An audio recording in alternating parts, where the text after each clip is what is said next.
மஹீஸ் ரெசிபீஸில் இன்றைக்கி நம்ம அவில் மில்க் எப்படி செய்கிறதுன்னு பார்க்கலாம். அதுக்கு 1/2 லிட்டர் பால் எடுத்து காய்ச்சி எடுத்துக்கலாம். இதுக்கு நம்ம முந்திரி, கிஸ்மிஸ், அதுக்கப்புறம் வேர்க்கடலை தான் நட்ஸாக போட போகிறோம். 3 பழுத்த வாழைப்பழம் எடுத்து வச்சுக்கோங்க. எந்த வாழைப்பழமாக இருந்தாலும் பரவாயில்ல. இப்போ நம்ம எடுத்துருக்க வேர்க்கடலையை தோல் நீக்கி எடுத்துக்கலாம்.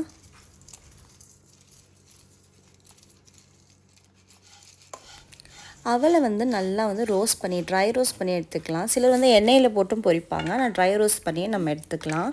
இப்போ நம்ம எடுத்து வச்சுருந்த நட்ஸ் எல்லாம் லைட்டாக க்ரஷ் பண்ணிக்கலாம். க்ரஷ் பண்ணிவிட்டு அவல் ரோஸ்ட் பண்ணதுக்கப்புறமா எல்லாத்தையுமே சேர்த்து நல்லா ரோஸ்ட் பண்ணிக்கணும்.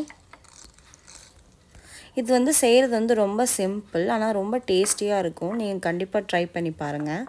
இஃப்தாருக்கு சாப்பிடும்போது நல்ல ஒரு ஃபில்லிங்கான ஒரு ரெசிபியாக இருக்கும்.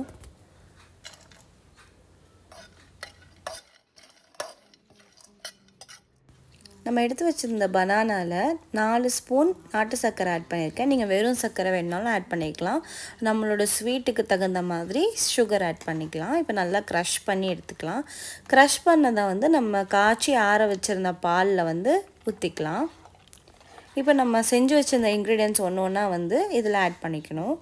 ஃபஸ்ட்டு வாழைப்பழமும் சர்க்கரையும் ஆட் பண்ணதுக்கப்புறமா இப்போது அவலும் ஆட் பண்ணிக்கலாம். வறுத்து வச்சுருந்த அவலை இதை ஆட் பண்ணி நல்லா ஒரு மிக்ஸ் கொடுத்துக்கலாம்.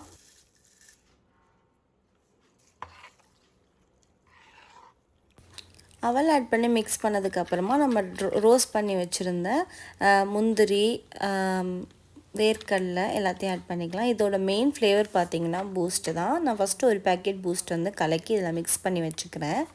அதுக்கப்புறமா நம்ம சர்வ் பண்ணும்போது மேலே கொஞ்சம் தூவி கொடுக்கலாம், சர்வ் பண்ணலாம். இப்போ பார்த்திங்கன்னா ஃப்ரிட்ஜில் வச்சு எடுத்ததுக்கப்புறமா அவல் நல்லா ஊறி இருக்குது. இதை நம்ம சர்வ் பண்ணிக்கலாம். அவ்வளோதான், டேஸ்டியான அவில் மில்க் ரெடி. நீங்களும் இதே மாதிரி ட்ரை பண்ணி பாருங்கள். இந்த மாதிரி டிஃப்ரெண்ட்டான ரெசிபீஸ்க்கு வஹீஸ் ரெசிபீஸை மறந்துடாமல் சப்ஸ்கிரைப் பண்ணி வச்சுக்கோங்க. இப்போ லாஸ்ட்டாக பூஸ்ட்டும் ஏதாச்சும் நமக்கு ஃப்ரெஷ் ஃப்ரூட்ஸ், ஆப்பிளோ இல்லை எது வேணால் நம்ம ஆட் பண்ணிக்கலாம். இன்றைக்கி நான் கிரேப்ஸ் ஆட் பண்ணியிருக்கேன். அஸ்ஸலாமு அலைக்கும்.